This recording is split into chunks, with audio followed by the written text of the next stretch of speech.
Who knows any scary stories? I once went into an abandoned house and I saw a ghost there. Oh, come on. Ghosts are not real. Kids, it's getting late. Time for bed. Let's stay up a little longer. This is summer camp after all. By the way, has anyone heard of Animoth? That's just nonsense. Same as your ghost stories. Not true. Animoth is real. The last time it was seen was in Richmond a few years ago. They say it's a monster who kidnaps children. I heard it keeps its captives in a creepy basement. That's it, lights out. Oh, come on. You're the coolest counselor. What do you think about Animoth? There are no monsters, but sometimes people are worse than any monster you could imagine. I'll tell you a true story, something that happened 3 years ago. This story started in one of Richmond's orphanages. Hi, I'm Lydia. Hit like and subscribe to the Private Diary channel to make your day one to remember. I lost my parents when I was young, but I never let that stop me from enjoying life. More than anything, I love sports. Every day, I ran and worked out using the old beat-up equipment in the orphanage.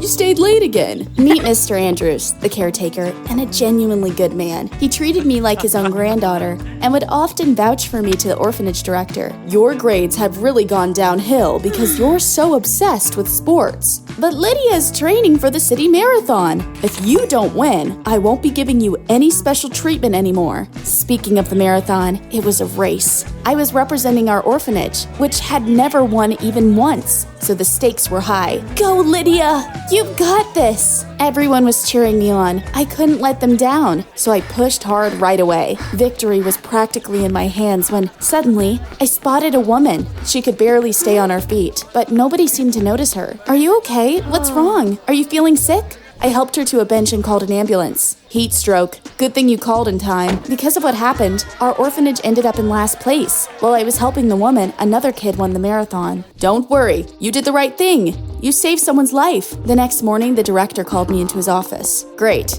He's going to lecture me about my grades and the marathon disaster. But I was in for a surprise. Miss Ling is here to see you. I wanted to thank you. I don't handle heat well, and I don't know what I would have done without your help. She turned out to be really lovely, and she even gave me a tablet. From that day on, Miss Lang often came by the orphanage to see me. Sometimes she'd take me out for walks and bring me to little diners. One day, I noticed Mr. Andrews watching her in a strangely intense way. Is something wrong? I have a feeling I've met her before, but I just can't remember where. After a while, something happened that every child in an orphanage dreams of. I'd like to adopt you, Lydia. Deep down, I knew it was coming, but I still couldn't believe it. After the paperwork was finalized, Miss Lang took me home with her. I hope everything works out for you. Keep in touch. Don't forget this, old man. I've set up a room just for you. We had some workout equipment delivered yesterday, so you can work out right in the living room. Wow, pinch me. Am I dreaming? Is that what you call a scary story? I'm just glad she found a home. Not so fast. Listen to what happened next. Thank you, Miss Lang. You do so much for me. Call me Mom, sweetheart. Life seemed wonderful, but there was still something strange about it. When am I going to my new school? You know, there's nothing around here that would be a good fit for you. I've applied to a few other schools, but I haven't heard back from them yet. At first, I didn't think much of it, but then I started to feel like Miss Lang just didn't want me to go to school anymore. Whenever I tried to visit my friends from the orphanage, she'd take me to the mall or the movies instead. When I wanted to go for a walk, she'd come with me. And you seriously won't believe what my morning jog started to look like. It's so great that we're always together. In moments like that, I really regretted that she worked remotely and had a flexible schedule. One day, I decided to go to the pool. I'd already gotten ready to head out when Miss Lang stopped me. Your jogging and the equipment at home should be plenty of exercise, but if you really want to swim, we'll go to the beach together later. This was the first time I snapped. Why can't I go anywhere by myself? I don't have any freedom at all. I spent the whole day in my room, and in the evening, I decided to work out. I knocked out a few sets and then moved on to the barbell, but the moment I started squatting, the clamp suddenly came loose, and a heavy plate slipped off the bar and crashed onto my foot. Ah! Miss Lang took me to the hospital. There, they confirmed I had a fracture and put my leg in a cast. Lydia needs bed rest for a while. I'll prescribe her a strong painkiller. I didn't even notice when my life turned into a nightmare. Lying in bed all the time was unbearable. But every time I tried to get up, Miss Lang stopped me. Remember what the doctor said. You're not allowed to strain yourself. herself. She gave me my medicine, practically spoon-fed me, and even worked in my room. Soon I realized I was getting weaker with each passing day. Eventually, I realized with horror that I couldn't even sit up in bed. What's happening? It'll pass, sweetheart. You just need time to get your strength back. One day, Mr. Andrews called me. I told him I hurt my leg, and he said he wanted to come see me. That same evening, I heard loud voices downstairs and somehow managed to peek out the window. What I saw made me absolutely furious. But I have to make sure Lydia is okay. She is not your concern. I don't want to see you here again. Miss Lang, you can't do that. Why did you send Mr. Andrews away? Sweetheart, I asked you to call me Mom. Mr. Andrews is like family to me. I want to see him. I'm your family. I took you out of that orphanage.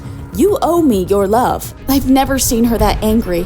It was like she turned into someone else. Sweetheart, you need to take your medicine and go back to bed. After Miss Lang left, I was about to call Mr. Andrews and apologize, but my phone was gone. She took it. Who else could have done it? I grabbed my tablet and tried to get online, but the access was restricted. That's so strange. Before bed, I was about to take my medicine, but at the very last second, I changed my mind. The doctor had prescribed me pain medication, but my leg hadn't hurt in ages. So why was Miss Lang still insisting I take it? I slipped the pills under the mattress and tried to fall asleep. That night, voices woke me up. I could hear Miss Lang talking to someone behind the wall, but I couldn't tell who it was. In the morning, she brought me the medicine again. I pretended to swallow it, then hid the pills once more. A few days later, I started feeling better. It was as if my mind had finally cleared. Something's off about those pills. I'm a lot better when I'm not taking them. While Miss Lang was in the garden, I crept into the living room. Walking with the cast on my leg isn't that bad. I couldn't remember a single phone number of anyone I knew, so I just dialed a random string of digits. A girl answered. The name of my medicine was in French, so I asked the stranger to Google it for me. It's a strong sedative. It's not recommended to take it for more than a week. I was so shocked I couldn't find any words. Suddenly, the front door slammed. I realized Miss Lang had come home and hurried back to my room as fast as the cast would let me. At night, I heard her talking to someone again. Then came a strange noise, like claws scraping along the wall. It feels like there's a monster living in the room next to mine. Was it a monster? The Animoth? Don't interrupt if you want to hear how it ends. Those sounds repeated for several nights in a row. One day, I finally worked up the nerve to call the police, but when I tried to use the landline, it was dead, like someone had cut the wires. This can't be a coincidence. Somehow I managed to sneak into Miss Lang's room while she was out. Inside, I found a folder of old documents. Among them was a passport with her photo, but a different name. Anna Mott. There was a medical record stating that Miss Mott had mental health issues, so she was in a clinic. And when she got out, she changed her name? That's when I noticed the scratched wall and the same words carved into it again and again. I am loved. So that's what those sounds were. Continuing my search, I found my phone in the bedside table and immediately called Mr. Andrews. He's not answering. I decided to call the police, but then I heard Miss Lang come back. I had to leave the phone and slip out fast. My God, I've been adopted by a lunatic. Miss Lang seemed to sense something and started to keep an even tighter leash on me. She even brought an air mattress so she could sometimes sleep in the same room with me. I didn't know what to do, but one day, luck finally smiled on me. Even though Miss Lang worked from home, she still had to go into the office from time to time. The moment she left, I took my chance and ran. Stupid cast, it's slowing me down so much. Suddenly, a car pulled up beside me. Our neighbor was behind the wheel. What are you doing? I need help. Please take me to the orphanage. But the moment we started moving, Miss Lang drove straight towards us. She spotted me and quickly blocked our way. What is this? Why are you taking my daughter? She asked me to take her to the orphanage. Lydia, you are coming home right now. I'm not going anywhere with you. You know, this is all very strange. I'll take care of Lydia. You have no right to take her anywhere without my consent. I'm afraid it really is better if you go. When we got home, my adoptive mom showed her true colors again. You're supposed to love me, not try to run away. She screamed at me and forced me back into my room, then gave me a double dose of the medicine. Of course, I didn't take that poison. All night I couldn't sleep, trying to think of a way to escape. My bedroom door is locked, and I can't climb out of the window because of the cast. But the next morning, our neighbor stopped by. I just wanted to make sure you two are all right. Of course, you have to understand. Lydia grew up in an orphanage, and on top of that, she's going through a difficult teenage phase. I realized it was my last chance and threw the window open. Please help me.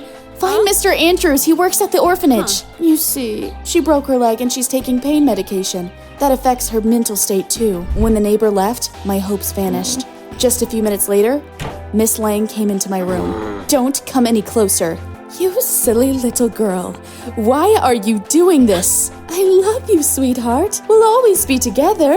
When she switched voices mid-sentence, I finally realized that she'd been talking to herself this whole time. I sprang off the bed instinctively and backed away.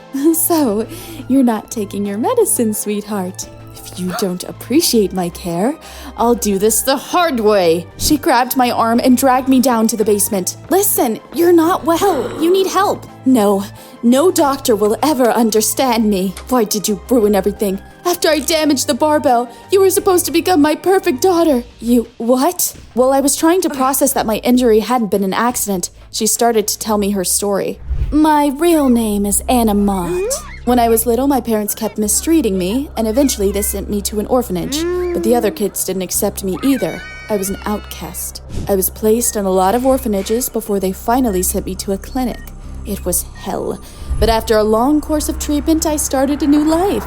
I changed my name, got a well-paying job, and moved to a different state. As I listened to her, I realized she hadn't recovered at all. Miss Lang, or rather Anna, had become obsessed with an imaginary love for her daughter, for me. I didn't manage to get through to her. Soon she left and locked the door behind her. There wasn't even a tiny window in the basement. I shouted and begged for help until my voice turned raw and hoarse, and I could barely speak at all. There were boxes of old junk everywhere. I looked through them, but all I found was worn-out clothing and children's toys. Before long, I lost all sense of time. This is a nightmare. When I lost all hope, I suddenly heard movement upstairs. Familiar voices. Mr. Andrews and the director of the orphanage by the sound of it. I tried to shout for them, but my voice was still weak. Yesterday, your neighbor came to see us. She told us some unsettling things. So we're here to check how Lydia is doing. My neighbor is always making up stories. I sent my daughter to a rehab center. Unfortunately, she injured her leg recently, so you're wasting your time.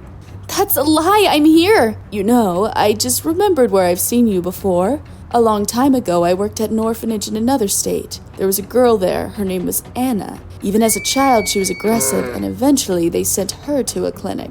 You are that girl! You cannot be trusted to raise a teenager. What exactly are you accusing me of? Mr. Andrews couldn't convince the director, and they were about to leave. I tried to come up with something, anything, when my eyes fell on the old junk again. A dusty kid's bike horn was lying there. I snatched it up and honked it several times. What was that? That sound came from the basement. Yes, I heard it too. Soon they found me and took me back to the orphanage. The director called the police. Later, I learned that Miss Lang was arrested and then sent back to the clinic. But the words she said to me at the very end kept echoing in my head for a long time. This isn't goodbye, sweetheart. I will find you. The story spread quickly among the children at the orphanage. Before long, the whole town was talking about it. Then the entire state. As it often happens, the true story got twisted by rumors. That's how a woman named Anna Mott turned into the terrifying monster, Annamoth. What happened to Lydia? After leaving the orphanage, she did the same thing Anna did. She changed her name, moved to another city, and tried to forget it all. We've really stayed up too late. Go to bed unless you want a different counselor to be assigned to you. All right, guys, let's go. Yeah, I don't think I'm sleeping tonight. It's been 3 years, but I still have nightmares. I changed my name, but how do you make yourself forget? Hey, someone's here to see you. That's odd. I'm not expecting anyone. Well, hello, sweetheart. I told you I'd find you.